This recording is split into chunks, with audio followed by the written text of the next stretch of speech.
Slough, Norway, Finland, London, and maybe Birmingham.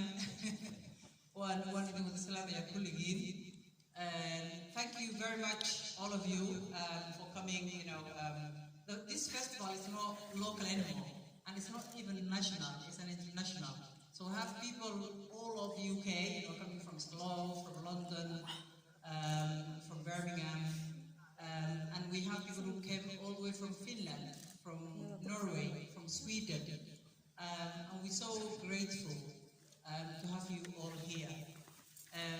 Thank you so much, Jazakallah Khairan, for taking your precious time and giving us, your availability today. The Leicester Somali Festival is kind of first in kind today. We had, one small one, but this international Leicester Festival is the first in kind. So you are actually making today history because you have actually been part of this first Leicester Somali Festival. And the key aim is to bring people together, celebrate our culture, our diversity as a city. Those who came, from other parts of UK or Europe, Leicester is vital, is of diversity.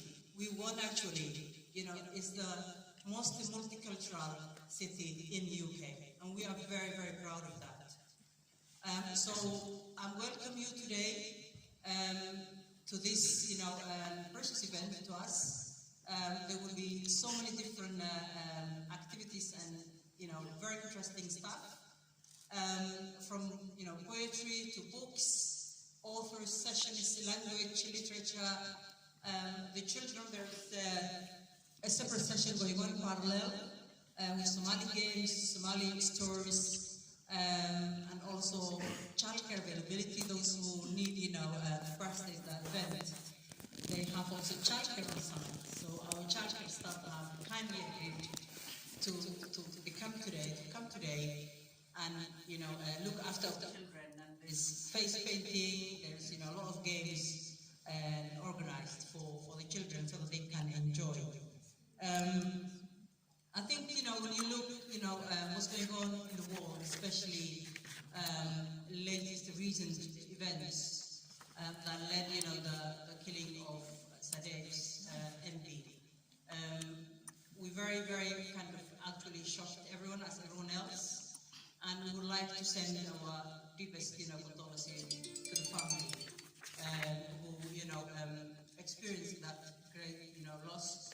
We know that it's not an easy time, but we know also that the media actually sensation of the heritage of the person concerned that has been charged is our community, and we know the tension and the fear of backlash within our community, and so I would say that even though there is possibility of risk, but I think the greatness, especially Leicester, we already had meetings and communications with our police, with our local authority, with key stakeholders in the city, who all reassured that they stand together with the Somali community and anyone else, and we don't tolerate any racism, any Islamophobia. And those in other parts of UK, also there's Somali National Forum that's actually working very hard to ensure the Somali community locally, they organize, they talk to the key stakeholders, they make sure that community is protected any backlash on this. So without further ado, I would like to give back this mic to Hashim. Thank you so much, Hashim Jaleh, who has been my colleague and my dear friend for a very, very long time, since 2001, when I moved to Leicester.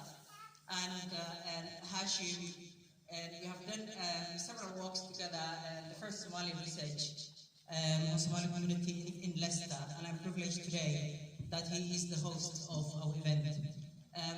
Thank you again, Jazakallah Khairan Kuli for inaan soo imaateen, waa idinkaga mahadnaqaynaa waqtigiina qaaliga ah. Kollayba waa ognahay dhibaatadii dhacday ninkii MPga dilay, annagana waa la qaybsanaynaa tacsiyeeno qoyskiisa sidoo kalena Soomaalida markan cabsi ku jirto waa ognahay waxa uga imaan kara dhibaatooyin ka imaan kara meeshaas marka laakiin inaad soo reportreysaan haddii wax dhibaatooyin aad la kulantaan inayna qarsanin booliisku waxa uu qaban karo mana shaqayn karo mana idin ilaalin karo haddii nala qaybsanin ama in la qaybsanin muxuu ahaa organisationada way jiraan saatiyada way joogaan shirarkii maalgelinta aan qayb galnay marka meesha ugu dhow is leedihiin oo ku kalsoon tihiin la qaybsada haddii wax dhibaato ah dareetaan laakiin waxaan ku rajaynaynaa insha Allah in wax dhibaato ah aysan na soo gaarin maasantiin jazakumullah khayr. Today, really, I'm so glad that I'm your host, I'm your chairman here. After this event, I would like us to be friends because as a chairman, I'm very strict with the time. So anyone who crosses me, I'll take away from the mic. That's me. But be my friend afterwards.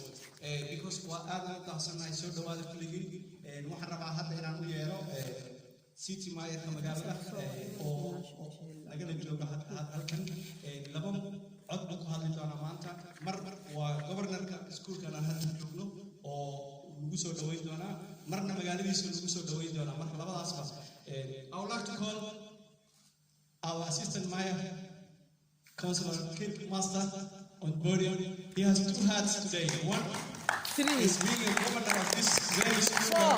He has four hats. Yeah, four. You will tell me all his hats. وقعدتي marka dad badan waxaan filayaa inay taa ku dhacday marka laakiin waa bilow bay noo tahay fiican eventiga noocan oo kalaana bulsho ahaan waa midka isku kala xiraya waa midka maaragtay qof walba wax ku leeyahay oo Soomaaliya marka inaan caadaysano oo joogteeno oo qiimeeno oo waqtigana maaragtay aan wada ilaalino oo hadda ka bacdi dhamaanteen fariinta aan qaadno waa muhiim. I just want to say in English summary what I said in Somali. First of all, I wanted to say thank you to all of you, particularly people who come from far away to attend this event, from Finland, from London, from other parts of the country. As Tawar said earlier, this event is international and it is really good promotion for our city. Because when people go back to wherever they come from, they will really have the message from our city and that's really good promotion. Secondly, I wanted to say thank you the school that has provided us this fantastic venue. And thirdly, I wanted to say thank you local authority representatives with us here this evening, including the Lord Mayor and the Assistant Mayor. And I apologize on behalf of the organizers for the building and the suitability of the building and how to find it out, because me who's from the city, actually I was struggling to come and it took me around 10 minutes to get the right entrance because the school is very big and we realize, so we apologize. But this is I'm a great believer that if you do something, you are likely to do mistake. But if you don't do anything, you do nothing. So we rather to do something, organize people, and we learn from there. And we hope as the organizers will be reflecting and discussing at the future events. It will help us to organize much better in the future events. I want also to say particular thank you to Somali Development Services, who was the lead of this event, and which is a really instrumental organization for our city in the last 19 years since the Somali community was starting to come in the city. And such organizations is a really asset and instrumental supporting arm for our city and the community has to really, acknowledge and appreciate and, come forward when such event is called to attend. So I just stop there. I don't want it to take much of your time. Thank you very much.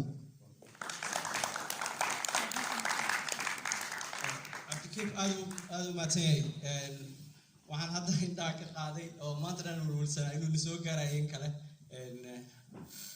idaaja one of our greatest poets, living legend, is just come to us, and I would like to welcome him. I was quite worried when I haven't seen him earlier, but he's coming all the way from Birmingham, so you can understand. I am really thankful.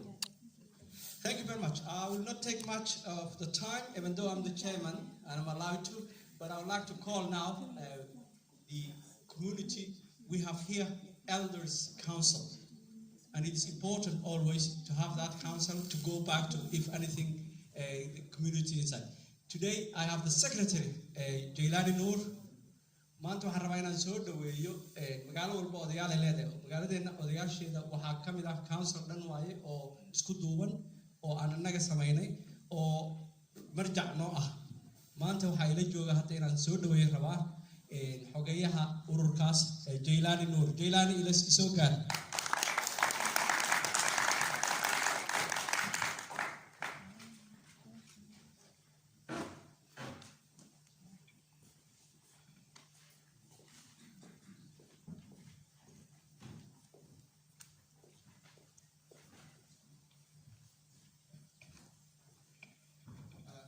بسم الله الرحمن الرحيم marka hore anigoo ku magacaygu waa Jailani Noor anigoo ku hadlaya magaca oday dhaqameedka Soomaaliyeed ee magaalada Leicester waxaan marka hore salaan ka siiyo odayaasha u diraya dhammaan walaalaha isugu yimid marka xigta waxa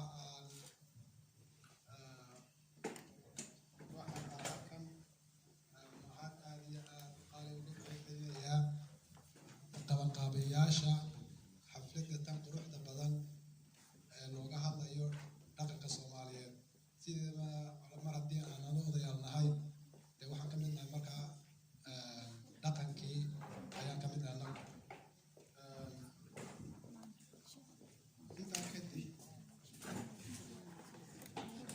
intaa kadib marka ugu horeysa waxa aan daleecay dusha ka saaraynaa qofkii ka dambeeyey dilkii foosha xumaa ee loo geystay xildhibaankii London lagu dilay. Dilkaasi qof keliya geystay wax haddii aan muslim nahay haddii aan muslim nahay mas-uuliyaddaas oo kale waxaa iskala qofka dilay oo keliya. intaa kadib waxa aan rabaa in aan halkan uga ducayno walaalihii dhibaatadu ay ka soo gaadhay cudurka la yidhaahdo COVID-19 intii uu dhimatayna waxaan leenahay ilaahay u naxariisto intii uu dhibaatada ka soo gaarsiinaya waxaan leenahay ilaahay ha caafiyo intiina kale waxaan leenahay ilaahay inuu inaga ilaaliyo.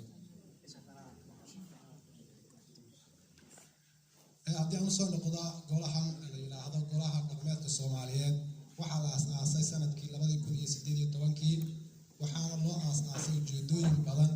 ujeedooyinka waxaa ka mid ahaa marka hore bal inaan dhalinyarada dhulkan ku dhaqan in aan baro oo tusno in uu jiro wax la yidhaahdo dhaqan odayaal Soomaaliyeed inaan dhalinyarada dhulkan ku dhaqman ama kuwa wadankii joogo magaranaysaay macnaha tusno inay jiraan wax la yidhaahdo dhaqan odayaal Soomaaliyeed. intaa kadib waxa kale oo ururka asaaskiisa loogu talagalay ama aan u aasaasnay waxaa ka mid ahaa gaar ahaan kuwa magaalada Leicester in bal la isku dayo in wax laga qabto dhalinyarada Soomaaliyeed ee dhibaataysan iyo weliba sidii iska kaashan lahaa in arrimahaasi anagu dhammaan community ay wax ka wada qabtaan. waxa kale oo halkan sida intaa kadib waxa kale oo halkan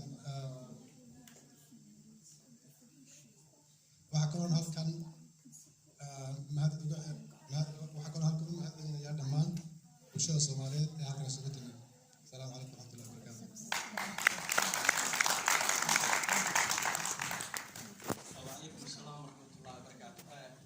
Just to cap what our elder talk about is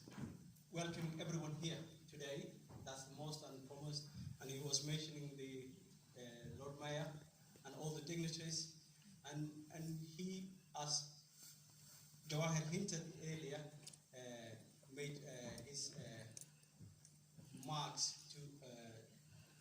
to make the condolence to the family of the killed MP, Sir David Amos, and he made a good point about it is one person who did it, so not the community.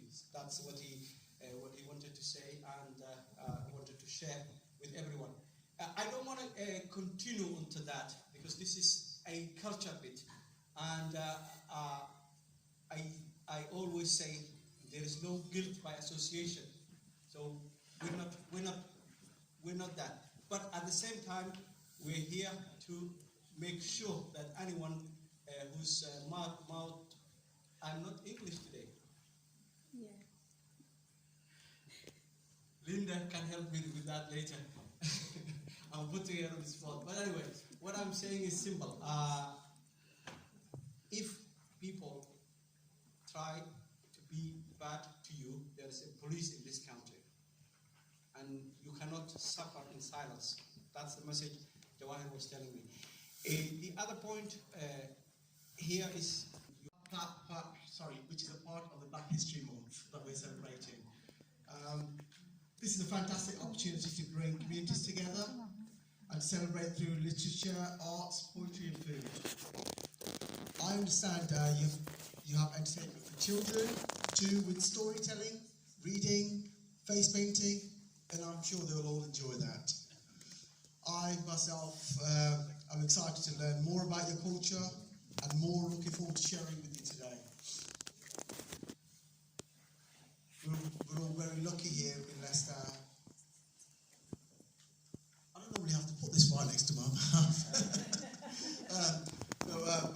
We're very lucky here in Leicester to have such a diverse cultural city with many colourful festivities and exciting foods. Today has been organised by the Somali Development Services, who were established back in Leicester in 2001 to support the growing Somali community and other new people into the city. They enable people to participate in the city's economic, social and community life and work to ensure they are respected, healthy and have choices of equal opportunities.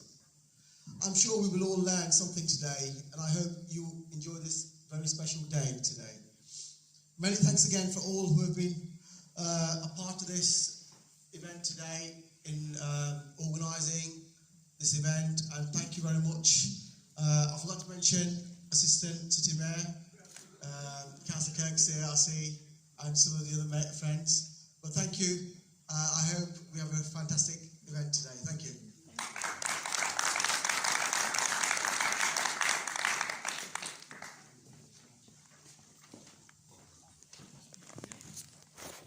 magaalada saarkan waa xitaa dadka laga tira badan yahay waxay noqon karaan Lord Mayor marka waa magaalo oo international say idin sheegaysay Jawahir waxaan rajaynayaa mustaqbalka wiilasheena iyo gabdhaheena inay halkaas ka soo noqdaan.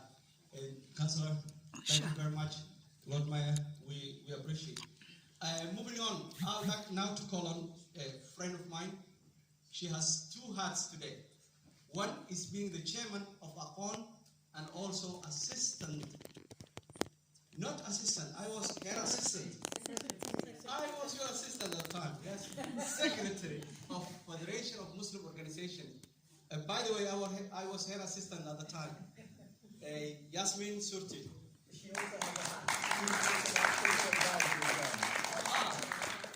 You will tell me all your hats. You have all the time you want as your assistant.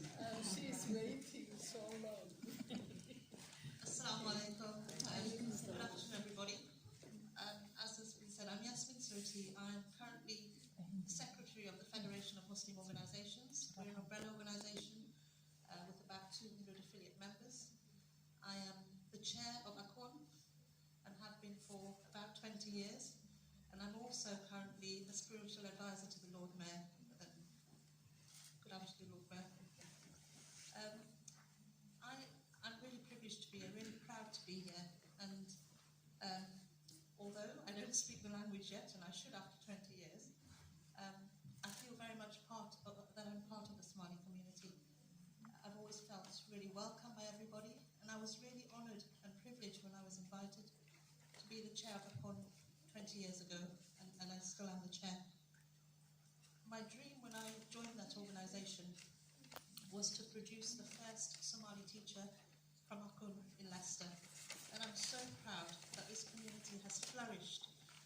We don't only have one teacher, we have several teachers, we have doctors, we have Somali individuals from all professions championing the diversity of our city. So, to all of you here, and all that couldn't be here today, you should be very proud of yourselves that you established yourselves as a real part of our Leicester community, not only Leicester but nationwide. So I think it's a really, really proud achievement, and we know that certainly from ACON and all the work that we do, the Somali community are very invested in education, and we know that education is the key to unlocking many things, and long may that continue. Again, I won't take up much of your time, but from the Federation of Muslim Organisations, the Council, I'm also on the board of the Council of Faiths, and all the organisations are represented. Thank you so much, and I look forward to continuing working with you for beyond the next 20 years, inshallah. Now I'm learning new tricks. I understand why one person can have 4 or 5 hats. Community halkan oo waqti badan ka shaqeynayay waxaa muhiim ah dadka asagoo kala ah inay aad u caawiyeen dadkeena. Cabdi Kayf kusoo dhawow. Assalamu alaikum, galab wanaagsan.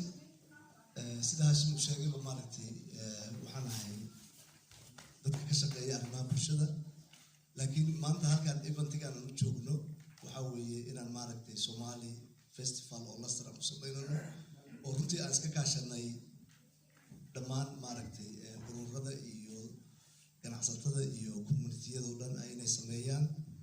Marka eventigan marka koobaad waxaan rabaa inaan u mahadceliyo dadka ka soo qayb galay dhammaantood, anoo ku hadlayo magaca maaragtay qabanqaabiyaashii dadka soo qayb galay dhammaantood oo ay ugu horeeyaan maaragtay dadka ka yimid meelaha fogfog sida Finland, London, waxaana la jooga dadka yimid gobolada, waxaan ogahay Hinckley xataa dadka yimid inay jiraan oo maaragtay danaynaya eventiga.